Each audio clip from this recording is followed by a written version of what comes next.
Jennifer, thank you. And yes, on that exact same topic, another hot day ahead. And for some students, a 3-hour workout in the heat. Coach Josh Rogsdale oversees the first full pads practice for the football team at Adamson High School this morning in Dallas. Good morning, Coach.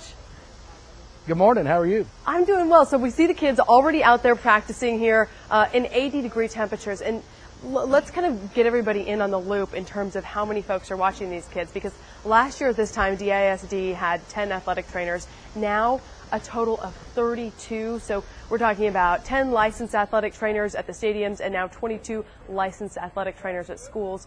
So one for each school and campus. How's this going to make a difference for you guys as you practice out there in the heat of the day? Well, number one, it takes a load off a lot of these coaches.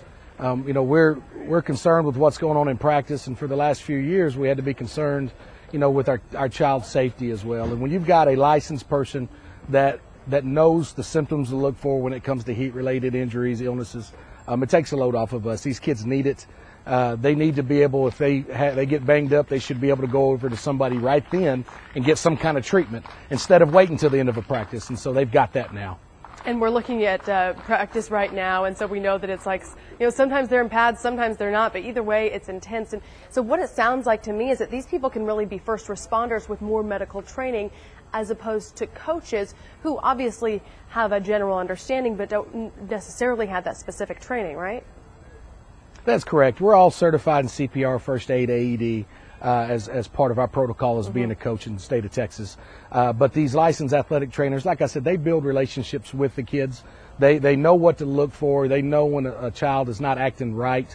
They know to look for certain responses from them. Then they know that they need extra from that trainer. Now let's talk about the two-a-day thing, because everyone that I grew up with, it was like two-a-days were just the rite of passage. It was like, okay, we've got this early morning practice, and then we've got a late afternoon practice. But a lot of schools are steering away from that. Tell me, kind of what the philosophy is on that. Well, a lot of times it goes by your numbers. We typically have low numbers at the beginning of the fall. Our kids get a lot of reps, and so if we're able to get a lot of reps within that 3 hours that we practice in the morning, that's kind of what we stick with. Some schools do like to do the true two-a-days. Now that they're getting going, they can do that every other day. But we would rather keep them what we call a long a day, get as much out of them as we can for 3 hours, and send them home and get in some cool temperatures. And also, from what I understand, it's also kind of a logistics thing, too. A lot of people's parents are still working. If they don't have transportation, the one practice is better. That's true. We put a lot on our parents. They've typically, I'd say 90% of our athletes are dropped off by their parents. They don't drive themselves. And so it does make it tough when you ask a parent to drop them off, go to work, come back, pick them up, bring them back for practice, pick them up again. We'd rather get them for those 3 hours and keep their attention for the entire 3 hours and get the most out of them we can, and then send them home.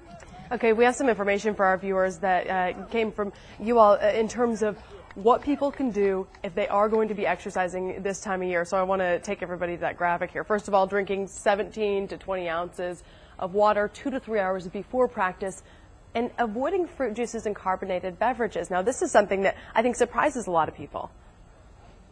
It does. I put, at this time of year, every year, and our athletes know it, I put them on a carbonated drink ban.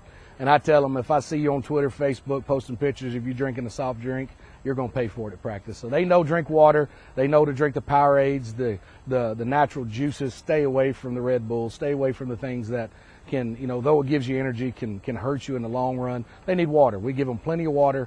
And a lot of our kids will tell you by the end of two-a-days, that's really all they like drinking, and they pretty much do it throughout football season. Yeah, and then, of course, taking breaks there, 5 to 10 minute breaks for every hour, and then watching out for really those signs. So hot, dry skin, we know that is a sign of heat stroke, and then hot, wet skin, so sweating excessively, is a sign of heat exhaustion. So I take it somebody is out there monitoring these kids, right? Oh, yes. Each coach, has been given protocol to look for from our athletic trainer.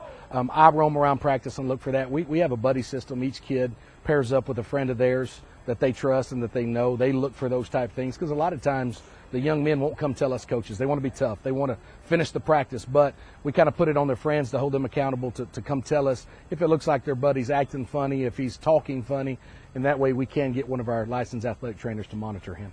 Excellent. Good to know they're in good hands there. Coach Rogsdale, thank you so much, and good luck throughout the season and getting through these long single session workouts.